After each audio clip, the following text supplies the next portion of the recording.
어떤 사람이 탁월하게 뛰어나면 시기와 질투가 뒤따르는 법입니다. 예수님이 그러했습니다. 당신은 능력을 감추기 위해서 많은 애를 썼습니다. 그런데 차마 감추지 못했던 일들이 있었죠.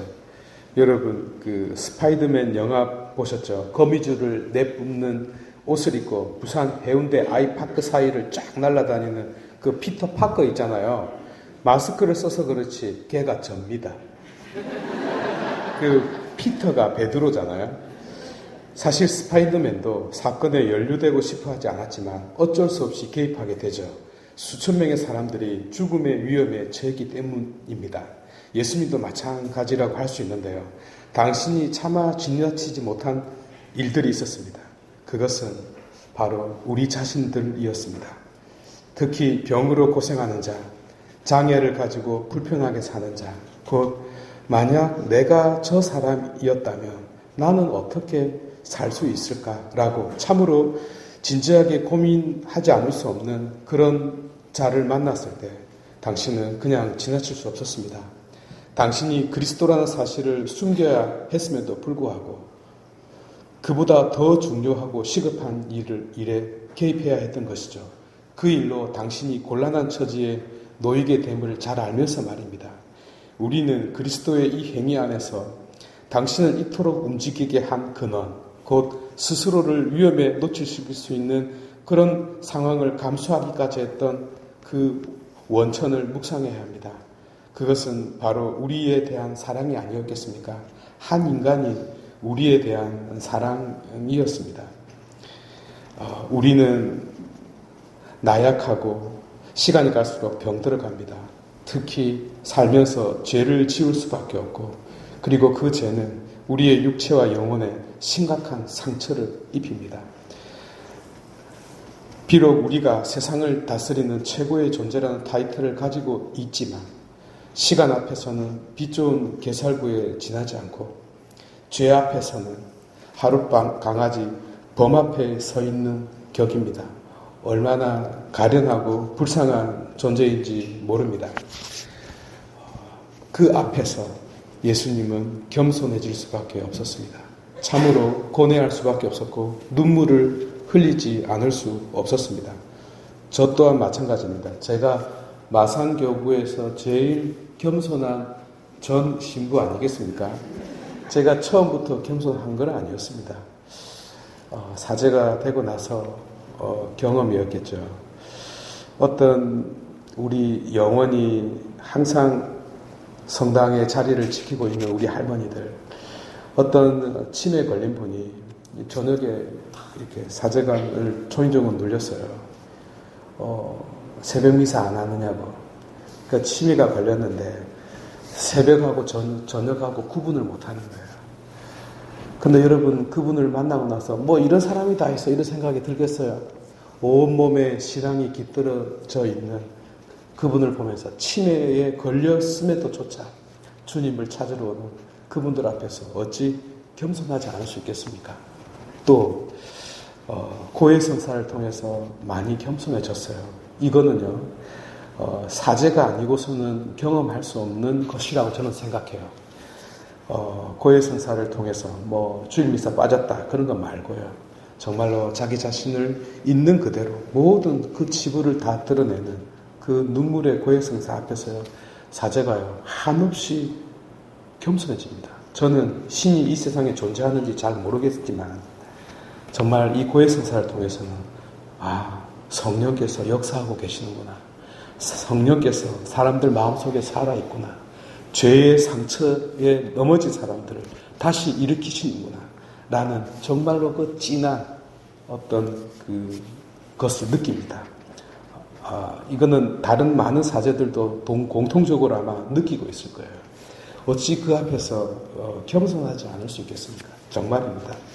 그리고 마지막으로 세상 한가운데에서 온갖 상처에 온갖 폭풍 위에 휘둘리면서도 넘어지면서도 다시 오뚜기처럼 일어서는 여러분 한 분 한 분이 한 분 앞에서 겸손해질 수밖에 없어요. 그리고 온갖 상처를 받으면서도 주일날 다시 나타나지 않습니까? 주님 앞에서 자기의 모든 것을 다시 봉헌하고자 주님을 찾는데 어찌 그 앞에서 사제가 겸손하지 않을 수 있겠습니까? 저는 한 젊은 여성을 압니다. 임신을 했는데 애가 장애를 가졌어요. 머리뼈가 없는 거죠. 태어나자마자 죽게 되어 있었어요. 뼈가 없어서 이 뇌압을 견딜 수 있는 기반이 없기 때문에 대책이 없는 겁니다. 그래서 의사 선생님이 태어나도 죽을 아이니까 지우자고 한 거죠. 그 여인은 단호하게 노라고 대답했어요. 그리고 나왔어요. 결국 곧 죽었습니다. 그런데 남편이 심각한 우울증이 있었어요. 남편은 아이가 그렇게 된 게 자기 때문이라 생각하고 또 자살했어요. 하루아침에 애도 남편도 다 잃었어요. 이 여인은 하느님 앞에서요, 어떤 기도를 드렸을까요? 비록 찰나였지만 세상의 빛을 보게 해주신 그분께 감사를 드렸어요. 그리고 이 아이가 잠시 보았던 그 빛을요, 이 아이의 목까지 앞으로 하늘을 바라보면서 정말로 감사하는 마음으로 저 빛을 바라보겠노라고 기도했어요. 남편도 마찬가지였어요. 정말로 짧은 순간이었지만 자기에게 준 선물, 그리고 이 아이를 낳을 수 있는 그 남편을 주신 것에 대해서 여러분 감사드려 드렸습니다. 이해가 되지 않죠. 이런 분을 만나면서 어찌 제가 겸손하지 않을 수 있겠습니까? 세상의 온갖 숱한 고난에도 불구하고 희망을 잃지 않고 다시 일어서는 그런 분들이야말로 세상의 순교자, 성인이 아니겠습니까? 저는 그런 분들을 보면서 인간의 위대함을 느낍니다. 인간의 고귀함을 보고요, 할 말을 잃게 할 정도로 감동의 스토리를 접하게 됩니다. 여러분, 왜 예수님께서 당신 자신이 위험에 처할 수 있음에도 불구하고 왜 사건에 관여했겠습니까? 바로 이 지점입니다. 당신이 결코 지나칠 수 없는 인간 본성 한가운데, 근데요, 바로 이 자리가요, 종교가 탄생한 자리입니다. 왜 부탁께서 자비를 내세웠겠어요? 왜 기독교가 사랑을 내세웠겠어요? 인간 본성 안에서 드러나 있는 바로 최고의 신비 때문입니다. 부탁께서 시선을 고정하여 바라본 것, 바로 그것은 우리 인간의 한계점에 있는 그런 비참함이었습니다. 예수께서 눈물을 흘리시고 만져준 곳이 어디였습니까? 바로 죄로 인한 상처를 어루만져 준 것입니다. 그 누구도 할 수 없고 당신만이 할 수 있는 바로 그곳에 당신께서 어루만져 준 거예요. 그 일로 오늘 복음의 모든 사건이 터진 겁니다. 미쳤다는 둥, 베엘제불의 힘으로 마술을 부린다는 둥, 또라이가 됐다는 등등 그 모든 것을요 다 감수해냈어요. 저를 겸손하게 만든 사람들, 세상에 고통받고 있는 모든 이들의 친구인 그리스도와 친구인 여러분 한 분 한 분이 정말 세상의 보물이고 빛입니다. 제가 여러분들을 만나서 겸손해졌어요. 그래서 우리도 그 사랑의 눈빛으로, 자비의 눈빛으로 다른 사람을 넉넉하게 바라볼 수 있었으면 좋겠어요. 그리고 우리 인생 감사하게 생각하고요, 정말 다른 사람을 위해서도 기도하는 자 되도록 합시다. 모두 일어나셔서 신앙 고백합시다.